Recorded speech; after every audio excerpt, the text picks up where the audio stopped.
You're the first one who's ever mentioned that, but Yeah. I love it. I love it so much that I just had a brilliant idea.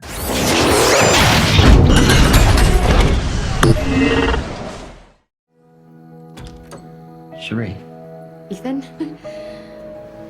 that's me. I thought you would appreciate the best sushi in LA. One drink?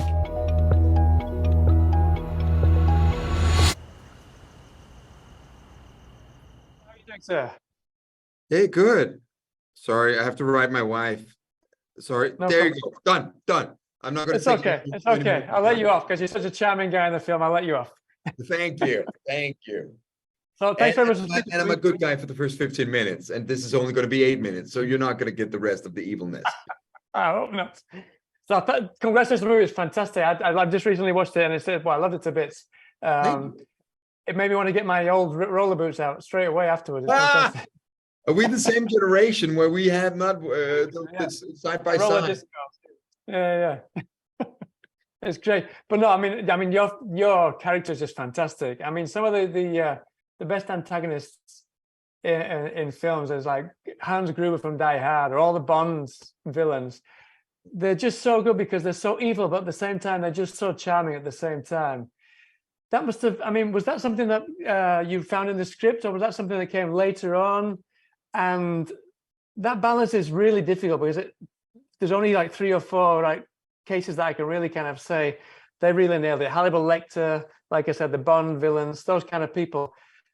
How did you balance that kind of really charming, really evil guy at the same time? Thank you. First of all, I never got the chance to do a Bond villain. I never got the chance to do Hannibal Lecter. That was my Danish friend Mads Mikkelsen who ended up doing Hannibal. Maybe if they do a reboot in a couple of years, I can go. Hello. No, but I think it's so important. A movie's only as good when it's a horror film or an action film or just a film where you have heroes and villains. The hero is only as good as the villain is.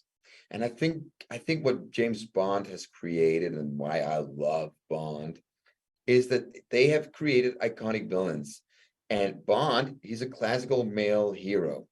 But the villains, you give space, time, and freedom for actors and actresses to do villains in the most creative way.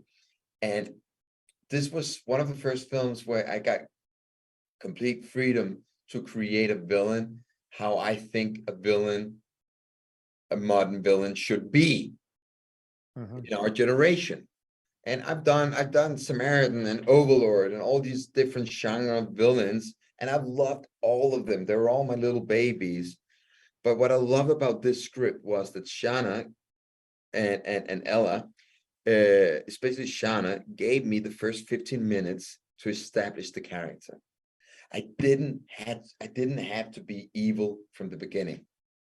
It was always there, but it was in the bag. It was in the bag. It was unnecessary, and that's what I loved, and that's the reason why I wanted to make this film, because I wanted to make a guy where you actually for the first 15 minutes go like, "Wow, this is like Notting Hill in LA or something."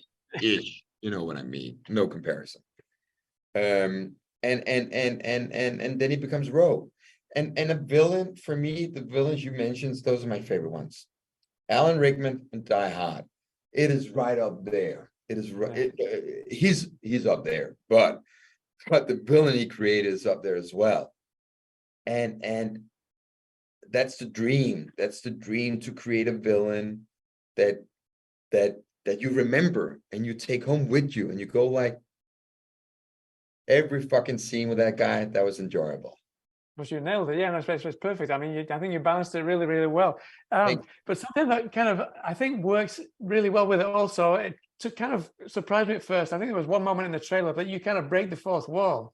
Yeah. And that helps the audience to kind of empathize with the character, because you kind of almost on his side in a way, like, what's going on here? He's trying to say something to us. What's going on? I think that something that Shanna kind of specifically wanted you to do, so that the audience would kind of feel in with the kind of villain and empathize maybe a bit more with him than we probably should do. You're the first one who's ever mentioned that, but I love it.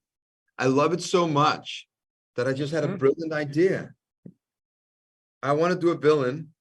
I want to do a villain role where we break the fourth wall, like in She-Hulk, but this guy just kills people instead. And it's not a comedy, and we'll do a horror film instead. Okay, as long as you keep me in the credits, I'll Yeah, I will.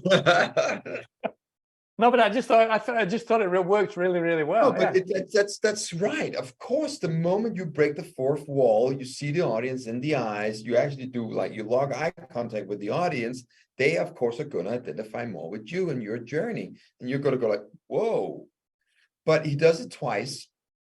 He does it there, and he takes the camera and he says, not for your eyes." But that was the playfulness that Shanna wrote into the script, which I really enjoyed, because she felt like this guy is everywhere and he can be anyone. And I love that. I love when it was mythic, when it was a myth about him. When things become very concrete, it kind of demystifies a little bit. You know, this is how you kill a vampire, stick through the heart. And I kind of like when it's a little bit more vogue, you know what I mean? When it's a little bit more like, because it's more dangerous and it's more, he can be anyone and he can be anywhere at any time. But I've done so many villains now that I'm so thankful. I'm doing a hero right now on an AMC show. I just have to mention it, so it's not. Yeah, I was going to say, you look like you're in a prison cell or something. I'm in Boston shooting a show. I play a Russian writer, a good one. So obviously, I mean, you mentioned that you could be anywhere, be anytime, and be anyone. Then that was something that I really loved about the film, was the fact that there's this kind of transcending sense of paranoia all the way through. It reminded me a little bit of The Game, Michael Douglas' The Game. Yeah. You don't know what the hell's going to when he's going to come out of, what's going to happen, and like who's controlling what, and who to trust. But how did you and sorry? But it is a game. He's playing a game. And it's exactly the thing. But the thing with The Game, which I love with Sean Penn and Michael Douglas, is you don't know when the game is on and when it's off. You don't know who's a character. And it's not until the end, like in The Sixth Sense, you go like, all of it was staged? All of it? And that's the thing. So she doesn't, and we can compare. It might be a stretch, but I love the fact that you got the same vibe. For me, he knows it's a game. It's the cat and mouse. He knows you guys, he knows the audience is watching. He's doing a performance. That's the reason why when they're in church, I was like, we got to get the humor in it. So when she throws the holy water, it's got to be like, oh, almost like looking at the audience, like, oh, it's a joke. It's a shit. What is this? What is this? A cartoon? Yeah. You know? So I wanted to bring in all these elements. And that's also the reason why every single scene I have with Ethan, I tried showing a different side of him. I didn't succeed 100% because the situations were similar yet different. But I tried to do one scene where he was charming, one scene where he was being seductive, one scene where he was being playful with music, putting music on and dancing with her as if she was his bride. Another iconic villain, Dracula, Gary Oldman. I have not that I'm trying to do him, but that's a good villain. Leon, Gary Oldman as well. The police guy.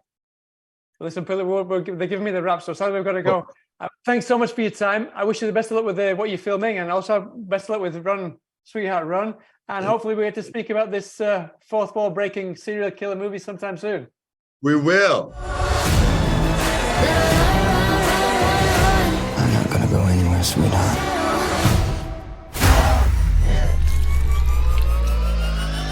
What are you?